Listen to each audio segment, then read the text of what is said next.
This is the beginning of chapter 2, and we are starting out with solving linear equations and inequalities.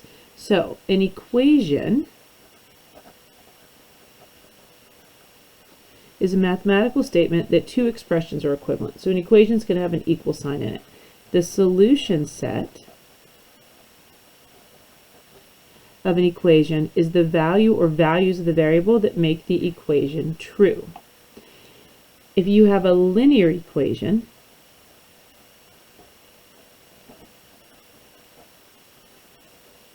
in one variable, it can be written in the form ax equals b. Now, I know when I say linear equation, a lot of you are thinking y equals mx plus b.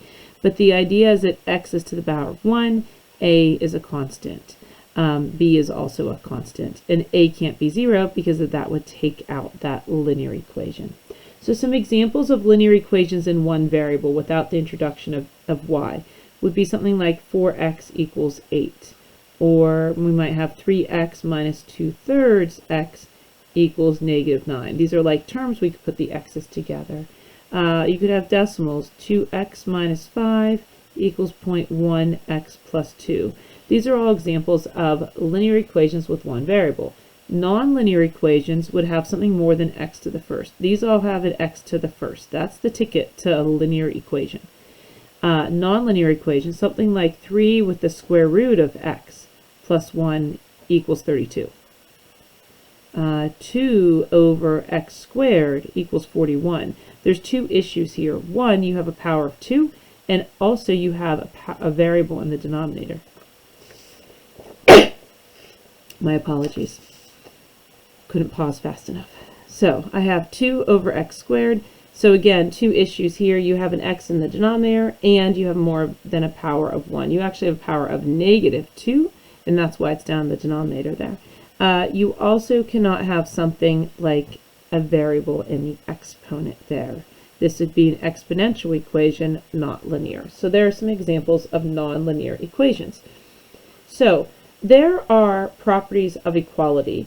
And so if you wanted to look those in your textbook, all of these rules apply. So I have these rules written down real quick just to show you. When you look at these, we have properties of equality for addition, subtraction, multiplication, division. What all of these properties say is if I start with a equals b and I add c to this side, I have to add c to the other side. If I take it away, I have to take it away. If I multiply the left by something, I have to multiply the right, and same thing with division. That's all the properties are showing there. What I do to one side, I have to balance on the other side. So those are your properties of equality. All these properties apply for equations, and they also apply for inequalities. So we're going to jump in and start solving equations. So this is truly a review of pre-algebra, Algebra 1, things that you've been doing for a while. So the first thing I want to remind you of is your order of operations. Please excuse my dear Aunt Sally. And we're going to follow the order of operations while we're cleaning things up. So it might help you, you don't have to, but cross the line, draw a line here. So when we cross it, we change the sign. So the first thing that most of you want to do on a problem like number 1a is most of us want to distribute that, and that's fine. You would have 5y minus 35 equals 25. So there's nothing else to clean up. I like to clean up the left, clean up the right, and then solve. And so here comes this rhyme. Cross the line, change the sign. So the first thing I want to do is get y by itself by getting rid of addition and subtraction. So if I'm cleaning up the left, cleaning up the right, the expressions, I follow the order of operations. But when I'm solving, I actually solve by doing the order of operations backwards. So I'm going to get rid of any addition and subtraction by adding to the other side. And the reason we do that is we're adding the inverse because this cancels out to 0. So I've canceled it out by adding it. It leaves me only the 5y. But since I added 35 to this side, I have to put the balance over there. And so I end up with 25 and 35, giving me a nice even 60. And then I'm going to take and do my multiplication and division. So again, this is multiplication, so I do the inverse operation, divide.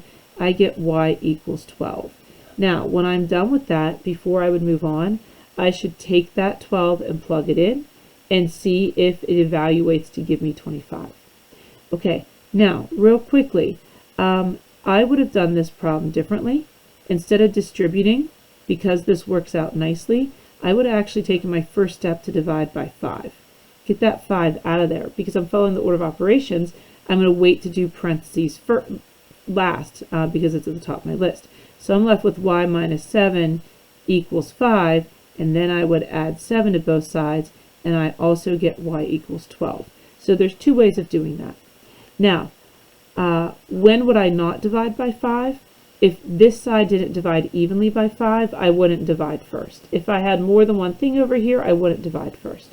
So here's an example where you can either distribute or you could get rid of that 4 by dividing it out first. And I'm left with m plus 12 equals a negative 9. Then I would subtract 12 from both sides. So m is equal to a negative 21. So that allows me to have smaller numbers. If I would distribute the 4, I'm going to build up my numbers and I'm going to work with a little bit bigger numbers. Again, you need to check your answers by taking that negative 21 and plugging it in.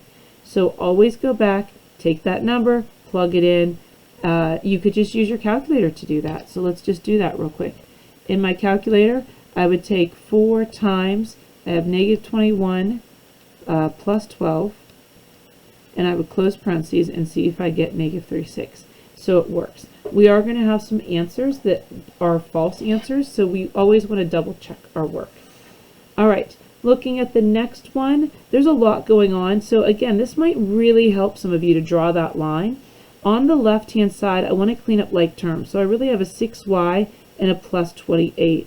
One of the biggest mistakes I see at this point is people say, oh, I'll minus 7 minus 7. If I'm not crossing the line, I don't change the signs. I'm just adding like terms. Over here, I have a 4y and a positive 5y, so there's 9y and then minus 20. So now that I've cleaned up the left and the right, I'm going to start solving, and it's up to you which way you move. Some people want to move the 6y over here so they keep a positive variable. Some people will shift it this way. So I'm going to go ahead and subtract 6y. My goal is to get y to one side.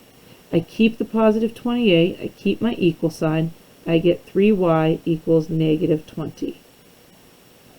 Now, it doesn't make sense for me to bring the y over because I want to leave it there and I want to move this 20 over. Excuse my error there. There we go.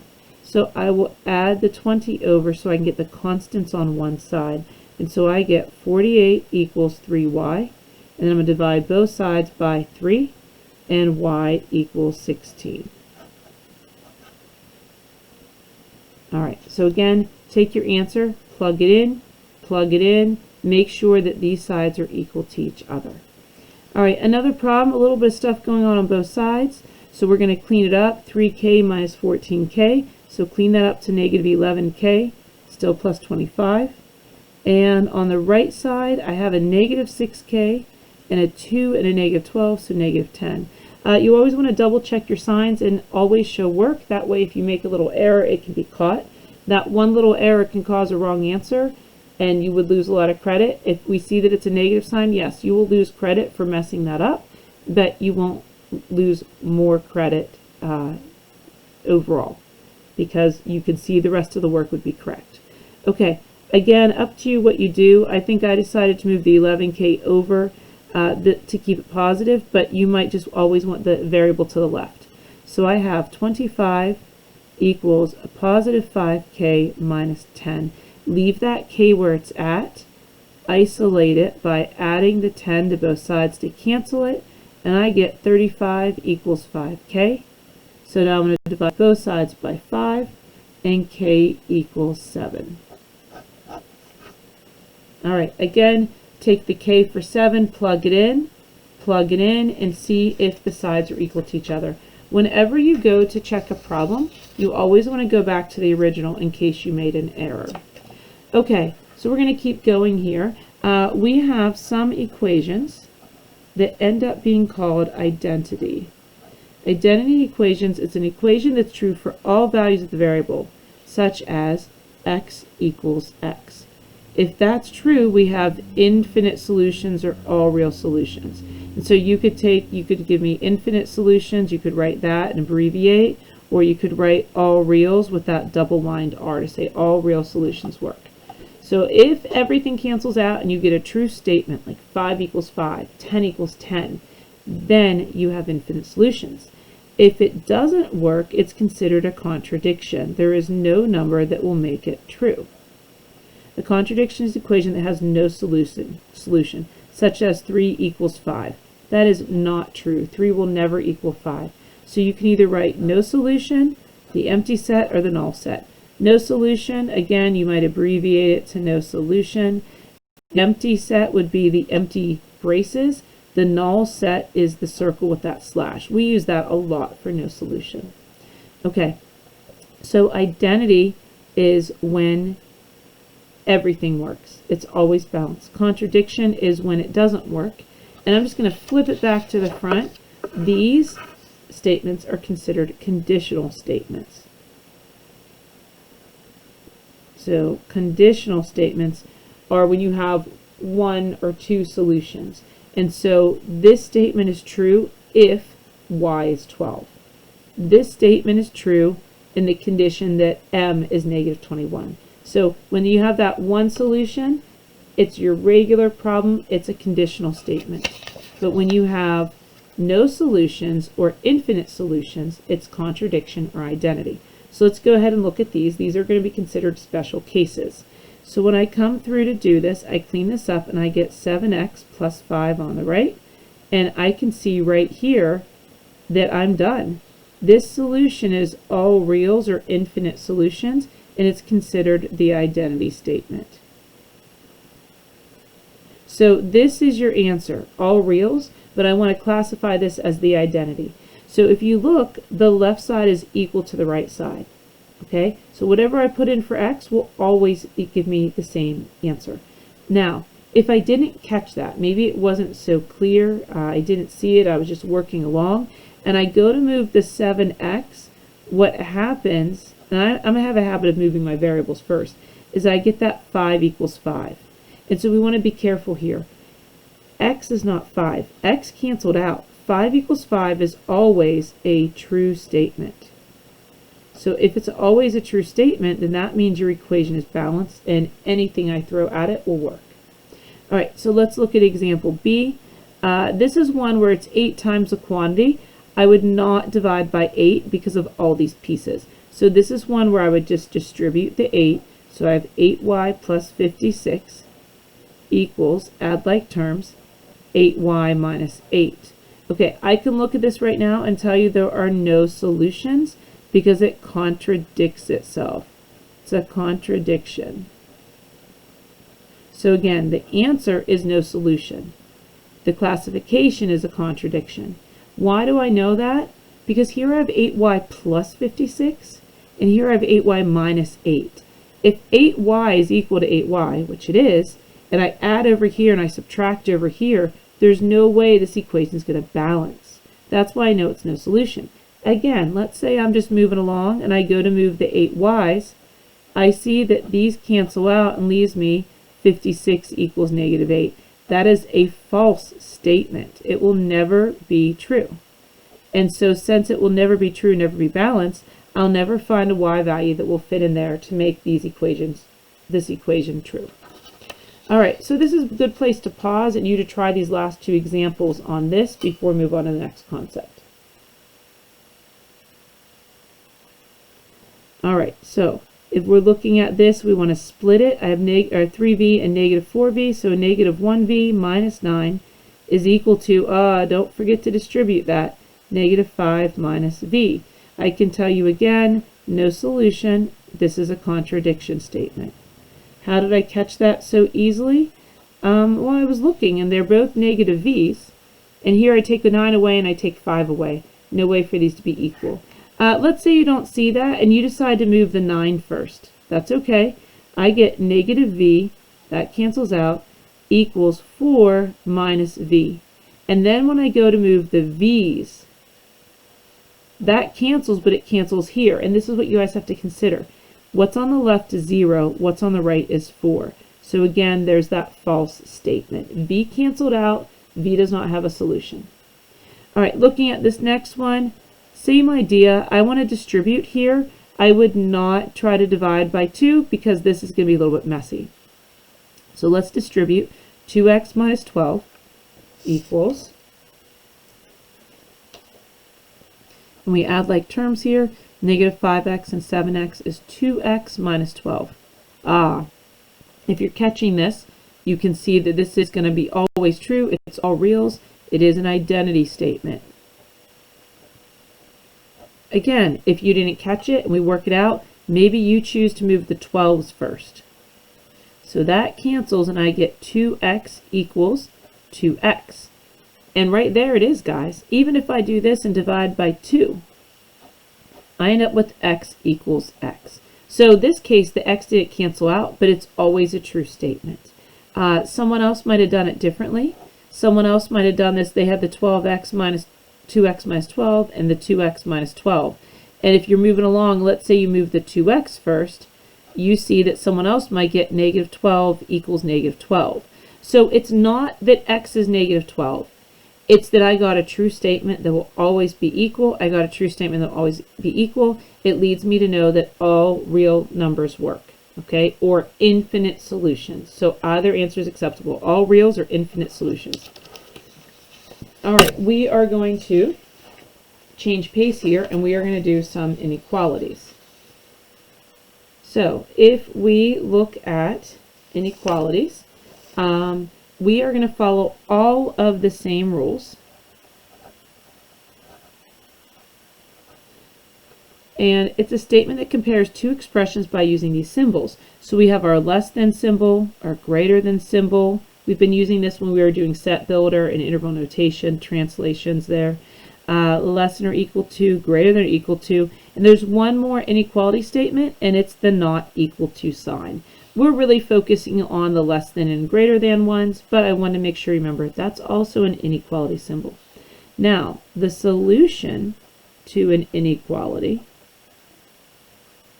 let me catch up here. The solution to an inequality is the solution set of all points on a number line that satisfy the inequality. So what makes it true? So all the properties are true for inequalities that we talked about for solving equations. One big difference, and it's right here. If you multiply or divide both sides by a negative number, then you must reverse the inequality symbol. That's a really big deal, and you don't want to forget that, okay? So when we look at that, just the quick rules I have written down on another sheet here. I have 4 is less than 6. So if I have 4 times negative 2, I have to multiply this by negative 2. If I try to leave this sign alone, I would get a false statement.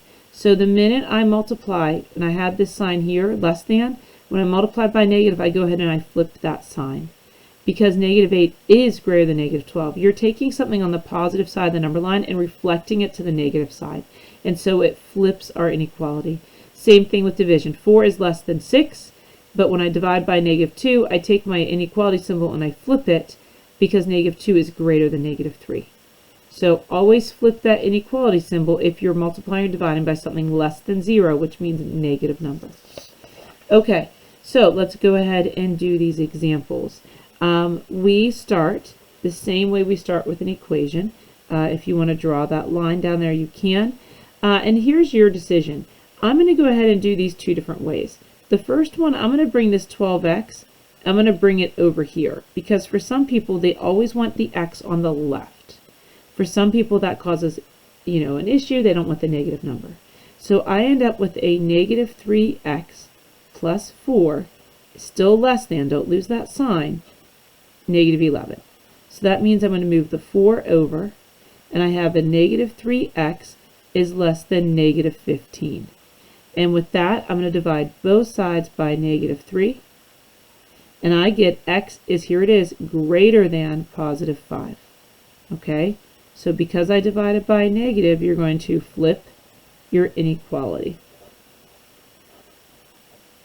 Now, that is the answer that we're used to giving. X is greater than 5, and we move on, and that's all we would give. We're going to graph this on a number line. So you don't need a million points. So there's 0, there's 5, and there's 10. So make sure you always have an even interval. You want to add one more, you can. So I counted by 5s. So you have to have a couple numbers on your number line. And because it's only greater than, I would have an open circle at 5 And if x is greater or getting bigger, we would shade going this direction. So this is also a good time to bring up our notations. If I did set builder, it'd be x such that x is greater than 5. And there's set builder. If I wanted to do interval notation, the low is 5, the high is infinity, and because it's an open circle, it's a parenthesis, it's not equal to, always a parenthesis. So here is your set builder. This one is set builder. And this one is your interval notation to keep remembering those ideas. I could not use roster notation because I cannot list all of the points going up because it's not just 5 and then 6, it's 5 and 5.1 and 5.01. Okay, so for in this problem, I moved the variable to the left, which gave me a negative variable. So when I divided both sides by negative, I flipped the inequality. Big idea. This one I'm going to do differently. So let's say I like to keep my variable positive and I move this over. So again, I have a habit of moving my variable first. So this cancels, leaves me a negative 2 is greater than or equal to a positive 5a plus 8. Okay, so if I do it that way, that's great. I would subtract the 8 to leave the a isolated. I get negative 10 is greater than or equal to 5a. And then I'm going to divide both sides by 5. So always find your variable and isolate it. So on the left, and this is not an equation. On an equation, I could just write a equals negative 2. But it's an inequality. So the negative 2 is on the left, greater than or equal to, the a is on the right. Now, one of the things I find, I would say about 50-50, about half the kids who leave this answer graph it wrong. Because you're seeing a greater than symbol, so you're going to put your graph up here. So let's go with negative 4, negative 2, 0, and 2. I think about the half the people that do this would put a closed circle on A, and they see the greater than symbol, so they shade to the right. Someone told them, hey, whichever way the arrow points, you shade. That rule only works if you're looking at the variable. So negative 2 is greater than A, means A is, so you want to read it this way, A is less than or equal to negative 2. Rewriting it, taking that second to rewrite it, is going to help you graph it correctly. So if negative 2 is greater than or equal to A, then A is less than or equal to negative 2. Very important. I didn't flip the sign, I just reversed the order of this inequality. So that means that I'm going to shade this way. So in my experience, about half the people who choose not to rewrite this graph it wrong because you look too quickly. Interval notation, set builder notation. All right, set builder, x such that x, oh, I think we're doing a, sorry, try that again, a, the variable's a such that a is less than or equal to negative 2. There's my set builder. Interval notation, a lot of people do negative 2 to negative infinity. You can't, it always has to go low, which is negative infinity up to a high of negative 2, bracket, okay? So really important that we can take this and put it into interval notation. All right, so we have another one here. We are going to distribute our 5, distribute that, and don't lose that little 2. So on the left, I have 5x minus 10 is less than or equal to 8x plus 24, and then plus 2. So I'm going to take that quick second to clean this up. I like to have as little as I can on both sides. Don't lose your inequality. And I have the 8x plus 26. All right, well, it's up to you. I'm going to go ahead and move the 8x over to the right. That gives me a negative 3x minus 10. So you might solve this differently in a different order, and that's fine as long as we get the same results. And that is equal to 26. All right, then I'm going to add this 10. So always double check your signs. You don't want to lose something there. And I have negative 3x is less than or equal to a positive 36. And so here, the minute I say that I need to divide by a negative, my next step, when I bring this down, I want to flip that sign. So you have to stop yourself, remember. And then I have 36 divided by negative 3, and I get out negative 12. All right, so now that I have that negative 12, I would go ahead and think about how that would graph. Okay, so set builder x such that x is greater than or equal to negative 12. And if I was doing the interval notation, if x is greater than or equal to negative 12 is the low, and it's in brackets, like equal sign on the brackets, and it goes to infinity. But I think sometimes it's easier to graph it. So here I go. Here we'll go negative 14, negative 12. We'll put little ones in there. Negative 10. So I don't need to always start at 0. I just need a couple numbers on the number line in the proper order. I'd put a closed circle here. We read it from x. X is greater than or equal to negative 12. So that means we are going in this direction. And that's why we start at negative 12 and we go to positive infinity. Okay, so we have one more concept on this, and these are called literal equations. And in literal equations, we are going to solve for a variable. And this one's not bad. Okay, there's only one variable, it's n, but it's cross multiplication. So it's a nice little review. And what's different about this is when I go to do cross products, it's a fraction equal to a fraction. And the cross products are AD equals BC. We crisscross like that. So when I go to do this cross product, it's going to be 18 times n minus 2. N minus 2 times 18. So I do need to distribute. And that is going to equal 4 times 3n plus 3. So we do have some work cut out for us to distribute. I have 18n plus 36. And that is going to equal 12n plus 12. Okay, so I'm going to subtract the 12n to solve it now that I cleaned it up. And I get 6n plus 36 equals 12. I'm going to subtract the 36 from both sides. And I get 6n equals a negative 24. Divide both sides by 6. And n is negative 4. I would take that and I would plug it back in, watch my order of operations in parentheses. So this would be the conditional statement. This statement is true if n is equal to negative 4. So that is considered a conditional. All right, now we're really getting into literal equations where I'm going to solve for m, but I'm actually not going to get a nice little number like negative 4. So when I go to solve for m, I'm going to follow my order of operations, but I'm going to have a little bit of a mess. So m is here. I'm going to subtract the 2r because that would cancel that whole chunk. So right now I have h minus 2r, and it's equal to 3m. And then to get m by itself, I'm divide by 3. So I'm following all the same rules. So you could have m equals h minus 2r all over 3, or maybe you divided each piece by 3. And either answer is acceptable. Okay, another problem. And so we're solving for m, but do you notice there's a b there? Okay, so we're solving for m. I'm going to distribute this. That gives me 8m minus 12b, and that equals 7m plus 5b. All right, so when I go to do this, I need to get the m's together. I almost lost that one. So when I go to get the m's together, I subtract the 7m, and if you're okay with it at the same time, I'm going to add 12b. Maybe you do it in 2 steps, but 1 step's okay. So over here I have m, this is canceled, and this canceled, and I have 5b and 12b is 17b. And that's it, I solved for m. Yes, there's a b in my answer, but I have solved for just m. All right, the next one I'm going to solve for m, it's in 2 places. And this one's a little bit different because the 3m and the 2xm are not like terms. Up here, I have like terms.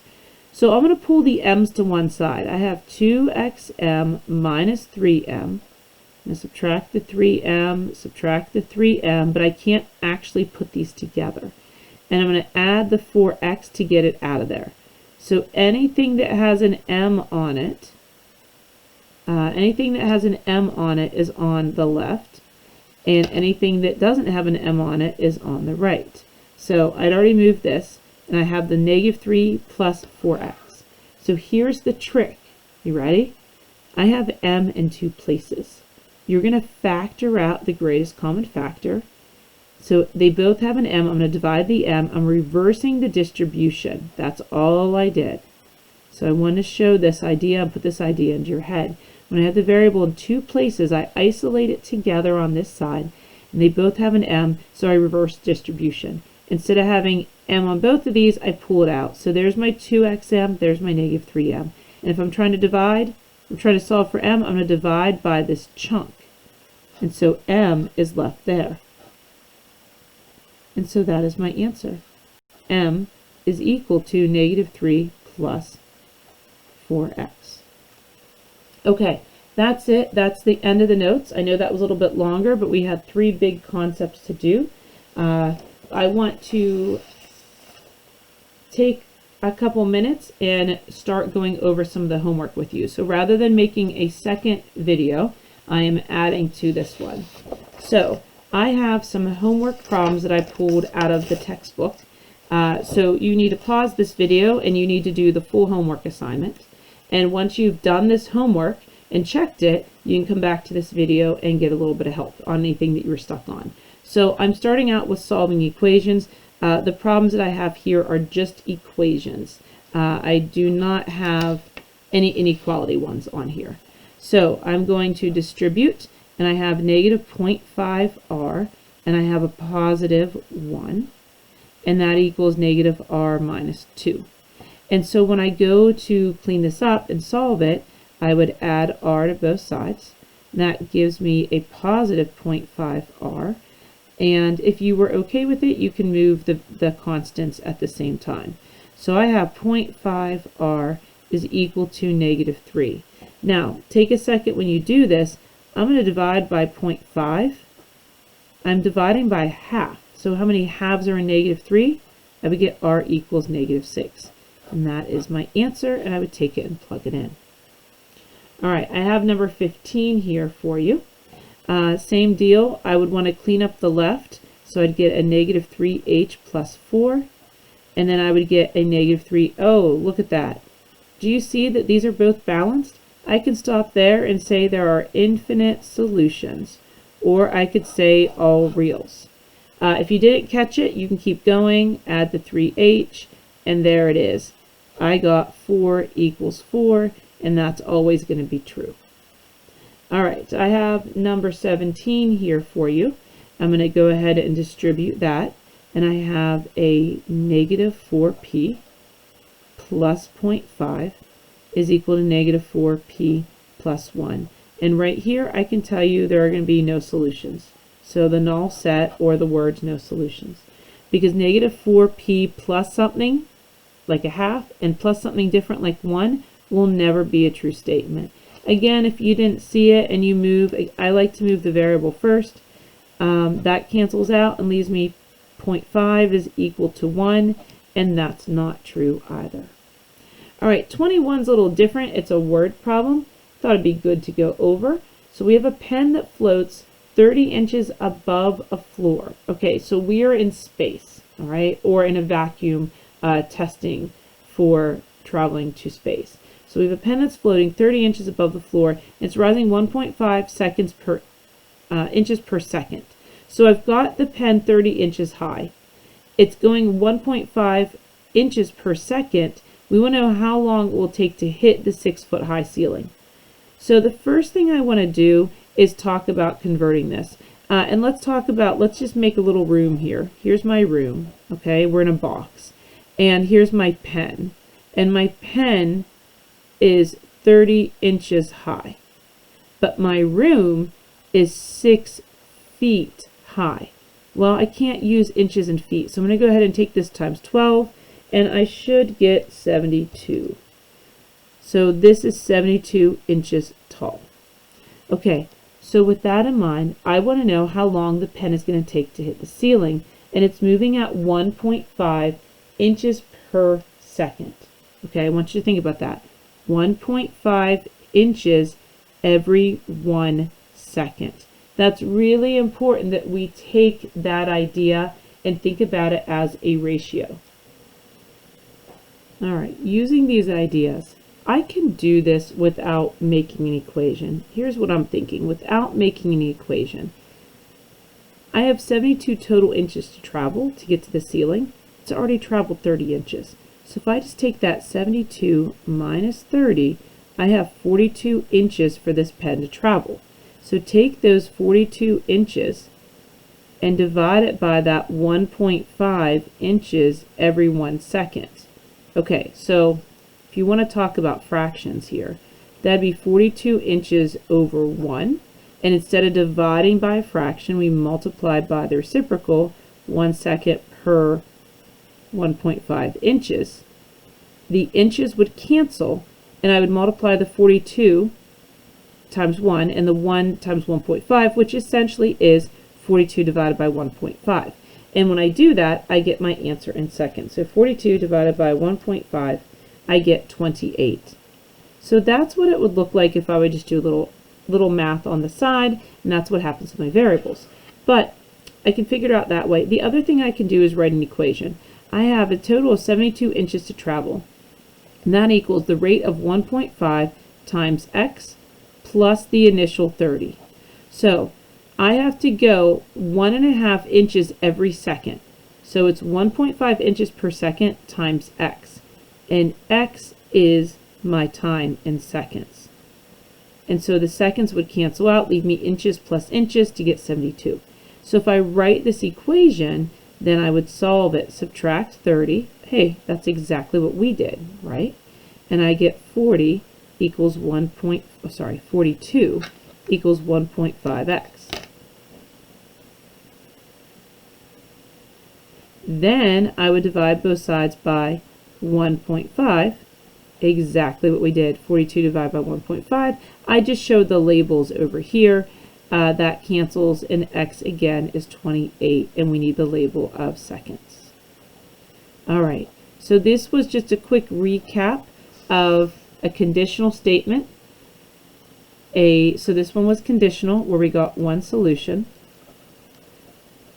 This one was the identity, where everything works because it's a true statement, and this one is a contradiction. So, and then we did one word problem in our textbook, and don't forget that you want to make sure you know how to solve inequalities and literal equations.